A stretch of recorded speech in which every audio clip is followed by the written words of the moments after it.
The word mestizo is often heard today as if it has a simple meaning: a person of mixed Spanish and indigenous ancestry in Latin America. But the history behind the word is far more complicated.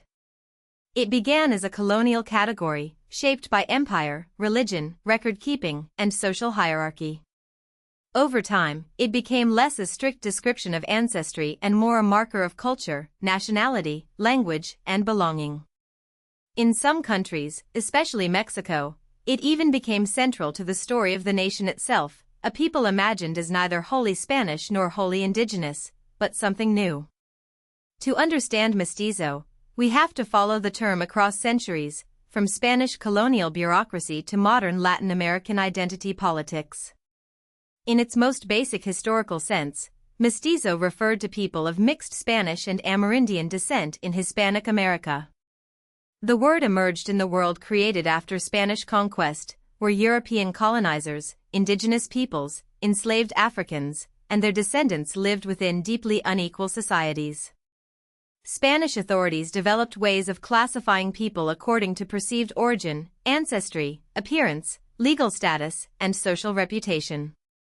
Mestizo was one of those labels.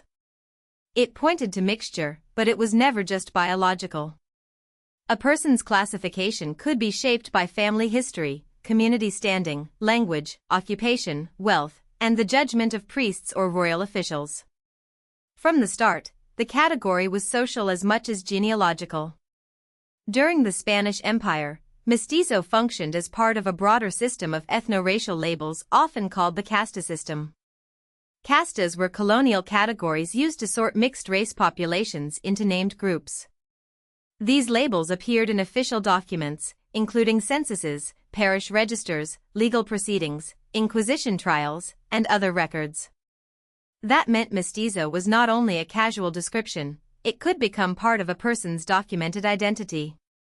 A baptism record might identify a child as mestizo.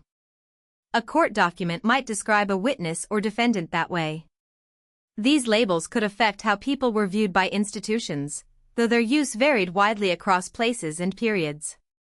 Colonial classification was powerful, but it was also inconsistent. One of the most important details is that mestizo was not always assigned in a rigid or scientific way. In colonial Mexico, for example, the category could be used flexibly in local parish records. It did not always follow a strict genealogical pattern. Two people with similar ancestry might be recorded differently depending on the priest, the community, or the circumstances. Individuals themselves might also use the term for self-identification. This matters because it challenges the idea that colonial race labels were fixed boxes based only on bloodline. They were negotiated labels inside a society obsessed with hierarchy, but also full of local exceptions, blurred boundaries, and shifting social identities. The term also changed depending on region. In some parts of the Americas, mestizo could refer not only to mixed Spanish and indigenous descent, but more broadly to someone who was culturally Hispanic. That broader meaning shows how culture and race were intertwined. Speaking Spanish, practicing Catholicism, living outside a separate indigenous community, or participating in colonial Hispanic society could influence how a person was identified.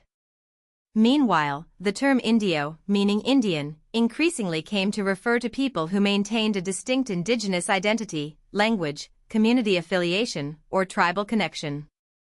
In other words, mestizo could become a sign of cultural assimilation, not simply ancestry.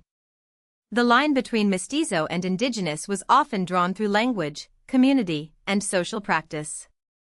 By the late colonial period, the Spanish Empire was changing. The Bourbon reforms of the 18th century aimed to strengthen royal control, reorganize administration, and modernize imperial governance. Around the same broad period, older caste distinctions began losing some of their formal force. Then came the independence movements of the Americas in the late 18th and early 19th centuries. As new republics emerged, the colonial caste system officially disappeared. Terms like mestizo did not vanish completely, but they declined in official popularity for a time. New nations wanted to imagine citizens rather than subjects sorted through imperial caste labels. Yet even when the old system ended legally, its ideas about race, culture, and status continued to shape society. A related word, mestizage, is crucial to the modern story, but it is easy to misunderstand. Mestizage comes from mestizo and refers to racial or cultural mixing. However, it was not a major colonial-era term. It came into broader usage in the 20th century. That distinction matters because people often project modern ideas of mestizage backward into the colonial period. In modern scholarship and activism, mestizage has sometimes carried positive meanings, suggesting creativity, hybridity, and the formation of new identities from mixture. Writers such as Gloria Anzaldúa used related ideas of mixed identity to explore borderlands, culture, and belonging. But historically, mestizo began as a label inside an unequal colonial order. Mestizage later became an ideology and interpretive framework. In Mexico, mestizo identity became especially important after independence and even more so after the Mexican Revolution. Intellectuals and officials promoted the idea that the Mexican nation was born from the mixing of Spanish and indigenous peoples. This was not merely a demographic claim, it was a national myth, a way to create unity in a country marked by regional, linguistic, ethnic, and class differences. The ideology of mestizage presented Mexico as a mixed nation, neither colonial Spain nor a collection of separate indigenous societies. In academic circles, ideas such as the cosmic race imagined mestizos as the result of the mixing of all races and as the foundation of a new modern identity. After the Mexican Revolution, the government actively promoted mestizage as part of building a unified Mexican identity without formal racial distinctions. This had powerful effects. On one hand, it offered an inclusive national story, everyone could belong to the mestizo nation. On the other hand, it could erase living indigenous identities by treating them as ingredients of the national past rather than present-day communities with languages, rights, and political demands. In the 1930 Mexican census, the word mestizo took on a particularly broad meaning. It was used to refer to Mexicans who did not speak indigenous languages, regardless of ancestry. Here, language became a key marker. A person's classification was less about genealogy and more about whether they were seen as part of Spanish-speaking national culture. Peru shows another important side of the story. In the late 19th and early 20th centuries, mestizage could describe people with evidence of European indigenous descent who also had access to certain institutions, especially secondary education. That access was often connected to money, though not always. So mestizo identity could signal social mobility, education, and proximity to urban or national institutions. In Andean regions, the meaning of European ancestry was also complex. It did not always simply mean Spanish descent. Broader Euro-American influences, including United States and European forms of modernization, infrastructure, and mining labor systems, reshaped local identities. By the 1920s, indigenismo, a movement that elevated indigenous culture within national life, further changed how mixture and indigenous identity were understood. In modern Peru, language has continued to complicate the meaning of mestizo. Quechuan and Aymaran languages have been recognized as official languages of the state wherever they predominate. This recognition increasingly separates indigenous languages from older labels imposed from outside, such as mestizo or indio. Instead of treating language simply as a racial marker, language becomes tied to geographic, cultural, and social landscapes. Areas of the highlands, from the Altiplano to regions near Huascarán, are often associated with language families in both urban and rural speech.